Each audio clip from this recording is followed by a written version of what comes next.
Welcome back to the Manly Saints Project, by me, Hugh Hunter. We live in a world that struggles to understand the virtues of manliness. Our culture doesn't provide young men, or any men for that matter, with a lot of positive male role models. When I became a Catholic, I wanted to show how the saints could be manly role models for us. My weekly exploration of manly saints became the Manly Saints Project. If you enjoy my work, please consider signing up and supporting me on Substack, or click the links in the show notes to buy me a beer. Now, let's meet this week's Manly Saint.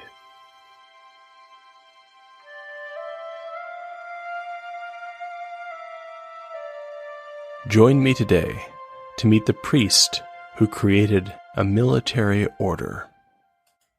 Name: Raymond of Fitero. Life: died around 1163 AD. Status: Saint. Feast: February 1st and March 15th. In the closing years of the 12th century, the Christian Knights of Calatrava rode out to face the might of the Almohad Caliph, Abu Yusuf Yaqub al-Mansur. They didn't yet know it, but the Knights of Calatrava were riding to the most devastating defeat they would ever experience. They were about to lose everything. The battle between Christians and Muslims in Spain had been going on for centuries. Soon after the death of Muhammad, Islamic armies began to emerge from the Middle East. They would destroy the Zoroastrian Persians and threaten almost all of the Christian kingdoms, even those in the heart of Europe. In the early 8th century, an army of Arabs and Berbers crossed over from Africa and conquered much of modern Spain and Portugal. They wanted to push further into France and Germany, but they were stopped by the great general Charles Martel, the Hammer. So, the armies of Islam remained on the Spanish peninsula. Years passed, then decades, then centuries. The Christians of Spain and Portugal did not forget their identities, and did not forget that the land truly belonged to them. And so they engaged in the centuries-long war known as the Reconquista. Slowly, at first, the Muslims were pushed back south, one city at a time. As the 12th century dawned, Toledo was Christian again. By the mid-12th century, the front lines had pushed south of Toledo to the fortress town of Calatrava. Now, as the 12th century came to an end, the armies of Islam were pushing back. The Knights of Calatrava weren't alone in facing the Muslim attack. King Alfonso VIII of Castile rode out to lead them at the head of an army. At this time, the Knights of Calatrava used as their symbol a red arrow cross, though later the points of the arrow would curl to form a fleur-de-lis and the letter M for Maria. Beside the Red Cross banner of Calatrava flew the banners of the other military orders, the Green Cross of the Order of St. Benedict and the Red Dagger Cross of the Order of St. James. It was the summer of 1195, and the Knights of Calatrava went out to scout the area as the army of Al-Mansur approached. That was when things started to go wrong. Al-Mansur captured their reconnaissance party, destroying it and killing many of the brother knights. When the armies met in battle at Alarcos, things got even worse.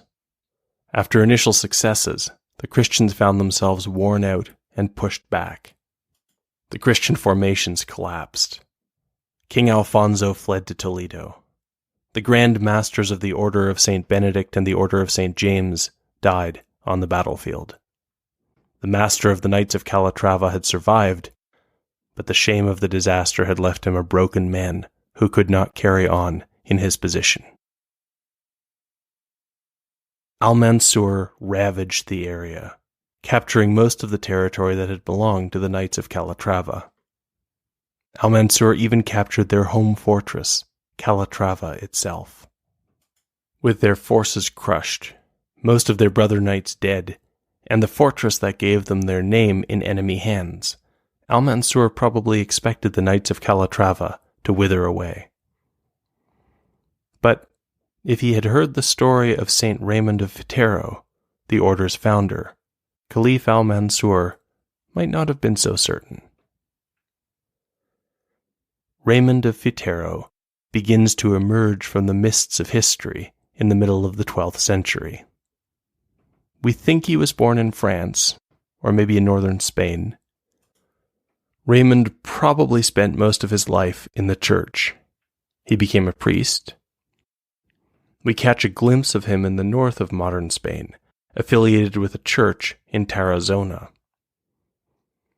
At some point in his life, Raymond seems to have felt called to a life of greater discipline. Many religious communities had become lax and corrupt. Raymond went out of his way to join a reforming order, the new Cistercians. The Cistercians were determined to live the lives of monks the way that Saint Benedict had intended, even increasing in severity and seriousness. Raymond was content as a Cistercian. As the years passed, he gained a reputation for holiness as a miracle worker. Eventually, he became the abbot of a community of his own. He was living the life of a normal, if saintly, monk. These years in the middle of the 12th century were good years to be in Spain. Yes, much of Spain and Portugal was still occupied by Muslims. But the Muslims were not as scary as they had once been. They had grown soft and comfortable. King Alfonso VII of Castile took advantage of Muslim weakness to raid in the borderlands and capture territory, town by town, castle by castle. King Alfonso VII was making progress. But capturing an area wasn't enough. It also had to be defended against constant Muslim raids. Setting up permanent defenses was a challenge for medieval kings. If Alfonso gave the lands to one of his lords, he risked changing the balance of power in his kingdom. But how was he going to find people to defend the land who would not also want to challenge his authority as king? Alfonso found an answer in the brotherhoods of warrior friars who had been emerging in the Holy Land to battle the forces of Islam there. The Knights Templar and the Knights Hospitaller had proved so successful that they already had outposts all over Christendom. The Knights Templar agreed to man the forward fortress of Calatrava for the king. The conquests of Alfonso VII were going well, but as his reign came to an end, storm clouds were gathering on the horizon. The Muslim kingdom that included Spain extended to North Africa. But over in North Africa, they were facing a challenge from a militant reform movement, the Almohads. The Almohads were winning, sweeping away their corrupt predecessors and bringing order and discipline back to the kingdom. Soon, they had united the kingdom on the northwest coast of Africa, and they were looking north to Spain. The Christian kingdoms realized that the Almohads posed a serious challenge. From Calatrava, the Templars watched carefully, weighing the odds. And then, in 1157, King Alfonso VII died. The new king did not have his experience. The enemies of Castile sensed weakness. Rumor began to spread that the Almohads were coming north at the head of a huge army aimed at Calatrava. Unfortunately, the Templars also sensed weakness. Templars were willing to fight to the death, but they were strategists first.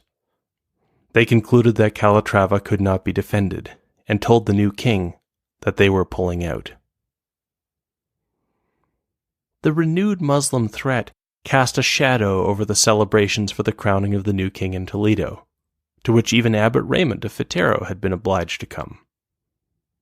It was dangerous traveling on the roads in those days, but Raymond had brought along another Cistercian priest who had once been a knight, Father Diego Velázquez. Father Diego could take care of himself, and the two had arrived safely in Toledo. When they got there, they heard about the situation at Calatrava. They also heard that the king was desperate to find a noble willing to take on the hopeless task of defending the fortress. Of course, everyone knew that the Templars were masters of strategy. If they said that the fortress would fall, then it would fall. No noble wanted the job. That night, Father Diego had a strange dream. He woke up still a little stunned and shouted loud enough to wake up Abbot Raymond. He was shouting that they were going to war. Abbot Raymond gently explained to Diego that this was not the way of monks. A monk was a warrior, yes, but in a spiritual sense. But in the silence of the night, Raymond considered what Diego had said. And to his own surprise, he began to feel a calling to go to war as well. By then, the king was so desperate that he was willing to give the fortress of Calatrava to anyone. Raymond discussed the problem with Diego, and Diego laid out a plan for how he would defend it. And so, Abbot Raymond went to the king and made a shocking suggestion. He would go to Calatrava and defend the fortress with his monks. He was only asking for one thing, an image of Our Lady that was said to be miraculous. The stunned king didn't have a better option, so he agreed. Most of the nobles treated Abbot Raymond's decision as a joke. The exception was the archbishop, who declared that anyone who fought for Calatrava was fighting for God. And as word got around that a few monks had the courage to go and stand between Spain and the Almohad army, people began to travel to Calatrava to take up arms. First only a few, then a few hundred. Raymond was suddenly in charge of a fortress and an army. By the time the Almohads looked north, Calatrava was fully fortified and had a massive force of 20,000 men. The fortress was now so well guarded that the Almohad attack was called off. I have to imagine that Abbot Raymond wondered what to do next. He had felt called to war. Calatrava was safe for now. Should he stop there? Return to his monastery? A different man might have done either of those things, but Raymond was not one to turn down a challenge. To Raymond, the enthusiastic mob that had arrived to defend Calatrava had the potential to become something much greater. What they needed was a kind of general, what in other cases would be called a grand master. And so Raymond began to forge the monks and soldiers he had into the first order of warrior friars in Spain, the Knights of Calatrava. As was true of the Templars and Hospitallers, the core of the Knights of Calatrava was made up of brother knights. These were men raised for war, trained from birth in martial arts. There were only ever a few hundred of them, but then a few hundred knights had been enough to hold the entirety of the Holy Land. The Knights of Calatrava swore vows, like any friars, vows of poverty, chastity, and obedience. The way they saw it, religious engaged in all sorts of work. Some monks copied documents, some farmed or made wine. The Knights of Calatrava fought. They were soldiers for Christ, seeking holiness in the defense of Christendom. Because they were not rooted in any single place, and because they might be called on to fight at any time, the Knights of Calatrava could not always say the daily offices. They were granted the permission to offset this obligation by saying a specific number of Our Fathers. And so, like the other military orders, you could often tell a brother knight from his habit of murmuring prayers as he worked. They wore white cloaks emblazoned with the red cross of Calatrava, but underneath was plain black armor. And unlike the other orders, the Knights of Calatrava mortified their flesh by sleeping in their armor. They weren't aiming for a life of comfort. and they wanted to be ready whenever an attack might come. Around the core of the brother knights, Raymond set up the chaplains, members of the order who did not fight and who remained under direct Cistercian supervision. And then there would be the support structure, the sergeants and men-at-arms who were not knights but who fought alongside them. By the time Raymond was finished, he had a sophisticated, self-sufficient force. And then Raymond led them to war.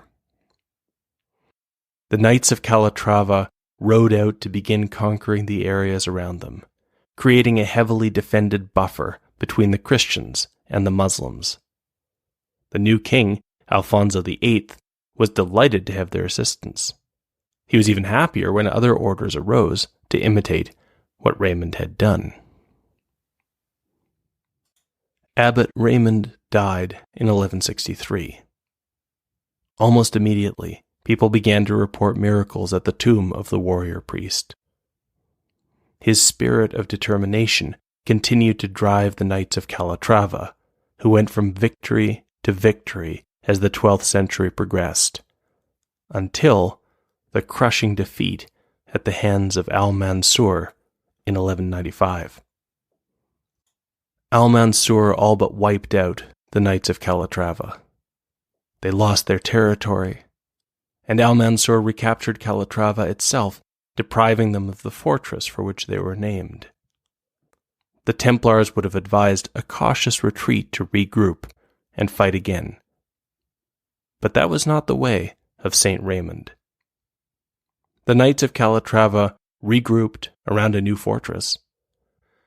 Calatrava had been at the border between the Christians and the Muslims. The new fortress was far forward, deep in Muslim territory. If they were going to be destroyed once and for all, the Knights of Calatrava did not intend to go out with a whimper. But they were not destined to be destroyed. No one knew it yet, but Al-Mansur's victory in 1195 would be the last great Muslim breakthrough of the Reconquista. Over the next 3 centuries, Christians would take back Spain and Portugal step by step. In 1212, a Christian army that included the Knights of Calatrava again clashed with the Muslims, and this time the Christians were victorious. The Knights of Calatrava recaptured the castles they had lost, including Calatrava. But by now, Calatrava was no longer a dangerous border fortress. It was safe behind Christian lines. That wasn't where Saint Raymond had taught them to go. And so, the Knights built a new fortress, right on the front lines. They called it New Calatrava.